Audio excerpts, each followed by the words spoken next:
Hi friends, അസ്സാം വലൈക്കും, നമസ്കാരം. Welcome back to my channel. എല്ലാവർക്കും റോഷ്നാസ് മാജിക്കൽ മീഡിയയിലോട്ട് സ്വാഗതം. എല്ലാവരും സുഖമായിരിക്കുന്നെന്ന് വിശ്വസിക്കുന്നു. അപ്പോൾ ഇന്നൊരു അടിപൊളി വീഡിയോ ആയിട്ടാണ് വന്നിട്ടുള്ളത്. അപ്പോൾ എൻ്റെ വീഡിയോ ഇഷ്ടമാവുകയാണെങ്കിൽ എൻ്റെ ചാനൽ ഇതുവരെ സബ്സ്ക്രൈബ് ചെയ്യാത്തവരുണ്ടെങ്കിൽ ഒന്ന് സബ്സ്ക്രൈബ് ചെയ്യുക, അതുപോലെ തന്നെ ഷെയർ ചെയ്യുക, ലൈക്ക് ചെയ്യുക. അപ്പോൾ നമുക്ക് വീഡിയോയിലേക്ക് കിടക്കാം. നമ്മുടെ അടുക്കളയിലുള്ള സാധനങ്ങൾ ഉപയോഗിച്ച് ചുമയ്ക്കുള്ള ഒരു മരുന്നാണ് ഞാനിവിടെ ഉണ്ടാക്കുന്നത്.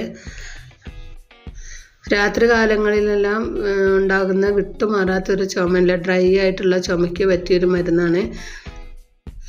മെഡിസിൻ കഴിച്ചിട്ടും വലിയ മാറ്റമൊന്നുമില്ലാതെ എപ്പോഴും ഇങ്ങനെ അലർജി പോലെയുള്ള ചുമയ്ക്ക് പറ്റിയൊരു മരുന്നാണിത്. ഞങ്ങളിവിടെ ഉപയോഗിച്ചിട്ട് ഞങ്ങൾക്ക് അത്രയ്ക്കും എഫക്റ്റീവായിട്ടുള്ളൊരു മരുന്നാണ്. അപ്പം നിങ്ങൾക്ക് കൂടെ അതൊന്ന് പരിചയപ്പെടുത്തി തരാമെന്ന് വിചാരിച്ചു. ചിലപ്പോൾ നിങ്ങൾക്കൊക്കെ അറിയുന്ന ഒരു മരുന്ന് തന്നെയായിരിക്കും. അപ്പം നമ്മുടെ പറമ്പിലൊക്കെ ഉണ്ടാകുന്ന ആടലോടകം എന്ന് പറഞ്ഞൊരു ഇല ഉപയോഗിക്കുന്നുണ്ട് ഇതിലേക്ക്. ഇതാണ് ഈ ആടലോടകം എന്ന് പറഞ്ഞത്. ആടലോടകത്തിൽ തന്നെ രണ്ട് വിഭാഗമുണ്ട്. ചെറിയ ആടലോടകവും വലിയ ആടലോടകം എന്നാണ് പറയുന്നത്. അപ്പോൾ ചെറിയ ആടലോടകത്തിൻ്റെ ഇലയാണ് ഇതിന് ഏറ്റവും നല്ലത്. അതില്ലെങ്കിൽ വലുത് ഉപയോഗിച്ചാലും കുഴപ്പമൊന്നുമില്ല.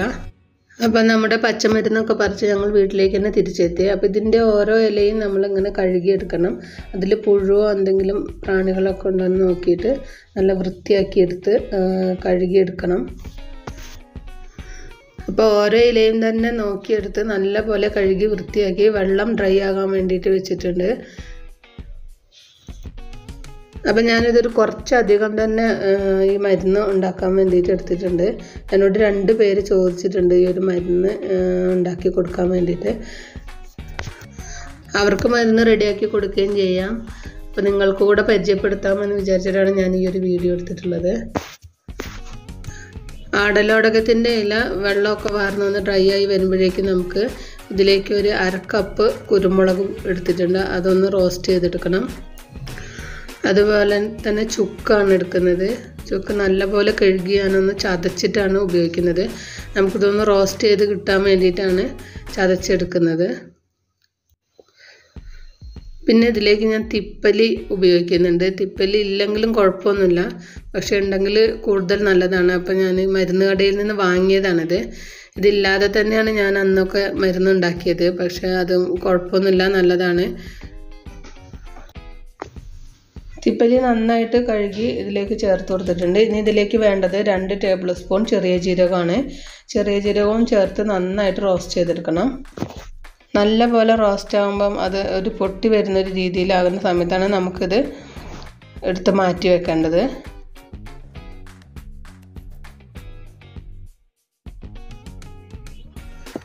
അപ്പം അത്യാവശ്യം നല്ല രീതിയിൽ തന്നെ റോസ്റ്റ് ചെയ്തെടുക്കണം.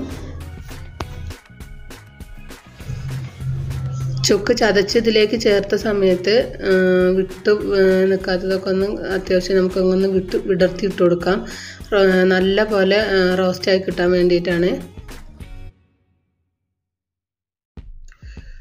അപ്പോൾ അത് നല്ല പോലെ പാകമായി വന്നിട്ടുണ്ട്. കയ്യിലെടുത്ത് നോക്കുമ്പോൾ തന്നെ നമുക്ക് മനസ്സിലാകും അത് പാകമായിട്ടുള്ളത്. നമുക്കിതൊരു പാത്രത്തിലേക്ക് മാറ്റി കൊടുക്കാം. നന്നായി തണുത്തതിന് ശേഷം നമുക്കിത് പൊടിച്ചെടുക്കേണ്ടതാണ്.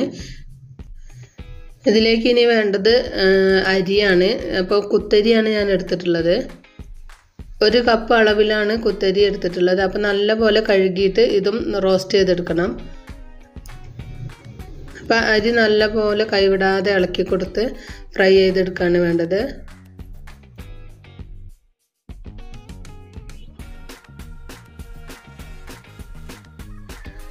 ഏകദേശം ഒന്ന് റോസ്റ്റായി വന്നിട്ടുണ്ട്. ഇനി നല്ല പോലെ ഒന്ന് റോസ്റ്റായി എടുക്കണം. അപ്പോൾ നമുക്കിത് പൊടിച്ചെടുക്കേണ്ടതാണ്. അപ്പോൾ നല്ല പോലെ തന്നെ റോസ്റ്റ് ചെയ്തെടുക്കണം. കരിഞ്ഞു പോകാതെ കൈവിടാതെ ഇളക്കിക്കൊണ്ടേയിരിക്കണം. അപ്പോൾ അത്യാവശ്യം നന്നായിട്ട് റോസ്റ്റായി വന്നിട്ടുണ്ട്. ഇത് നമുക്ക് വേറൊരു പാത്രത്തിലേക്ക് മാറ്റി കൊടുക്കാം. അപ്പോൾ നമ്മൾ നേരത്തെ കഴുകി വെച്ച ആടലോടകമാണ് എടുത്തിട്ടുള്ളത്. അതൊന്ന് അരിഞ്ഞിട്ട് കൊടുത്തിട്ടുണ്ട്. അരിഞ്ഞിട്ട് കൊടുത്തിട്ടില്ലെങ്കിലും കുഴപ്പമില്ല. ഇനിയിപ്പോൾ ഇതിലും ചെറുതായി അരിഞ്ഞിട്ട് കൊടുക്കുകയാണെങ്കിലും ഒന്നും കുഴപ്പമില്ല. നമുക്ക് റോസ്റ്റ് ചെയ്ത് കിട്ടാൻ വേണ്ടിയിട്ടാണ്, എളുപ്പത്തിൽ റോസ്റ്റ് ചെയ്ത് കിട്ടാൻ വേണ്ടിയിട്ടാണ് ഞാനിങ്ങനെ അരിഞ്ഞു കൊടുത്തിട്ടുള്ളത്. ഇതൊരു സിമ്മിലിട്ടിട്ട് നന്നായിട്ട് റോസ്റ്റ് ചെയ്തെടുക്കണം. ഒരല്പം സമയം എടുക്കും കേട്ടോ അതൊന്നിങ്ങനെ റോസ്റ്റായിട്ട് വരണമെങ്കിൽ.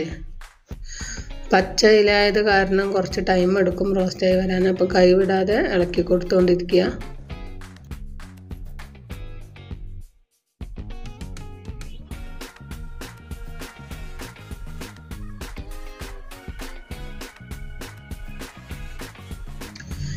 ഏകദേശം ഒന്ന് റോസ്റ്റായി വന്നിട്ടുണ്ടെന്ന് നമുക്ക് പിടിച്ച് നോക്കുമ്പോൾ തന്നെ അറിയാം. പപ്പടം പൊടിയുന്നത് പോലെ ഇങ്ങനെ പൊടിയുന്ന ഒരു പരുവാണ് വേണ്ടത്. ഇനി നമുക്ക് ഇതിൽ ഓരോന്നായിട്ട് പൊടിച്ചെടുക്കാണ് വേണ്ടത്. അപ്പം നേരത്തെ നമ്മൾ വറുത്ത് വെച്ച കുരുമുളക്, തിപ്പലി, ജീരകം എന്നിവ ഒന്ന് പൊടിച്ചെടുക്കാം. നല്ല പോലെ പൊടിച്ചെടുക്കണം. പെട്ടെന്ന് തന്നെ നമുക്ക് പൊടിഞ്ഞ് കിട്ടുകയും ചെയ്യും. ഇത് ഓരോന്നായിട്ട് പൊടിച്ച് ഞാനൊരു പാത്രത്തിലേക്ക് വെക്കുകയാണ് ചെയ്യുന്നത്. ഇനി അടുത്തതായിട്ട് നമുക്ക് അരി ഒന്ന് പൊടിച്ചെടുക്കണം. അരി വറുത്തെടുത്തതും നല്ല പോലെ പൊടിച്ചെടുക്കണം.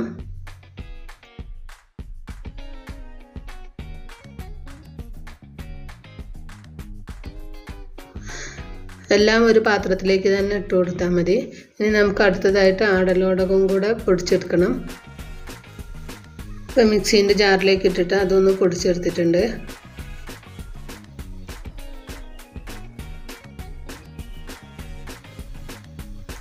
മൂന്ന് പ്രാവശ്യമായിട്ട് ഓരോന്നും പൊടിച്ചെടുത്തിട്ടുണ്ട്. ഇതെല്ലാം ഒരു പാത്രത്തിലേക്ക് തന്നെയാണ് ഇട്ട് കൊടുത്തിട്ടുള്ളത്.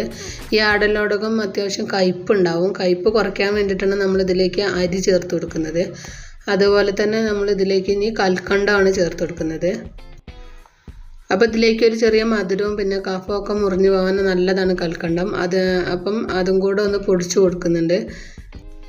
ഒരു ക്രിസ്റ്റൽ രൂപത്തിലുള്ള കൽക്കണ്ടാണ് എനിക്ക് കിട്ടിയിട്ടുള്ളത്. അതും ഒരു അരക്കപ്പോളുണ്ട്. ആടലോടകത്തിൻ്റെ കയ്പൊന്ന് മാറി കിട്ടാനും അപ്പം നമുക്ക് ആവശ്യത്തിനനുസരിച്ചിട്ട് ചേർത്ത് കൊടുക്കണം കൽക്കണ്ടം. അത് നല്ല പോലെ പൊടിച്ച് ഇതിലേക്ക് ചേർത്ത് കൊടുക്കുന്നുണ്ട്. പിന്നീട് എല്ലാം കൂടെ മിക്സ് ചെയ്ത് കൊടുക്കുകയാണ് വേണ്ടത്. അപ്പോൾ ഇതുപോലെ മിക്സ് ചെയ്യാൻ ബുദ്ധിമുട്ടായതുകൊണ്ട് ഞാൻ ഒന്നുകൂടെ മിക്സീൻ്റെ ജാറിലേക്ക് ഇട്ട് കൊടുത്തിട്ട് ഒന്നുകൂടെ ഒന്ന് പൊടിച്ചെടുത്തിട്ടുണ്ട്, മൊത്തത്തിലൊന്ന് മിക്സായി കിട്ടാൻ വേണ്ടിയിട്ട്. ഇപ്പം നമ്മുടെ മരുന്ന് റെഡി ആയിട്ടുണ്ട്. അപ്പോൾ നല്ല എയർ ടൈറ്റുള്ള ഒരു ഭരണിയിലാക്കിയിട്ട് നമുക്കിത് അടച്ചു വെച്ച് സൂക്ഷിക്കാവുന്നതാണ്. അപ്പം നല്ല ഒരു മരുന്നാണ് കേട്ടോ. എനിക്ക് ഉപയോഗിച്ചിട്ട് അനുഭവം ഉള്ളതുകൊണ്ട് മാത്രമാണ് ഞാൻ നിങ്ങൾക്കിത് പറഞ്ഞു തരുന്നത്. അപ്പോൾ നിങ്ങൾക്ക് ആർക്കെങ്കിലും ചുമയായിട്ട് നല്ല ബുദ്ധിമുട്ടൊക്കെ ഉണ്ടെങ്കിൽ ഒന്ന് തയ്യാറാക്കി നോക്കുക. അപ്പോൾ ഇത് 3 നേരമായിട്ട് ഓരോ ടീസ്പൂൺ വെച്ചിട്ട് കഴിക്കുക. പിന്നെ നല്ല ചുമയുള്ള ടൈമിലും കഴിച്ചാൽ മതി. അപ്പോൾ എൻ്റെ ഈ വീഡിയോ ഇഷ്ടമായിട്ടുണ്ടെങ്കിൽ എല്ലാവരും ഒന്ന് ലൈക്ക് ചെയ്യുക, സബ്സ്ക്രൈബ് ചെയ്യുക, ഷെയർ ചെയ്യുക. അപ്പോൾ വീണ്ടും ഒരു വീഡിയോ ആയിട്ട് വരുന്നത് വരെ എല്ലാവർക്കും ബൈ ബൈ. Thank you. അസ്സലാമു അലൈക്കും.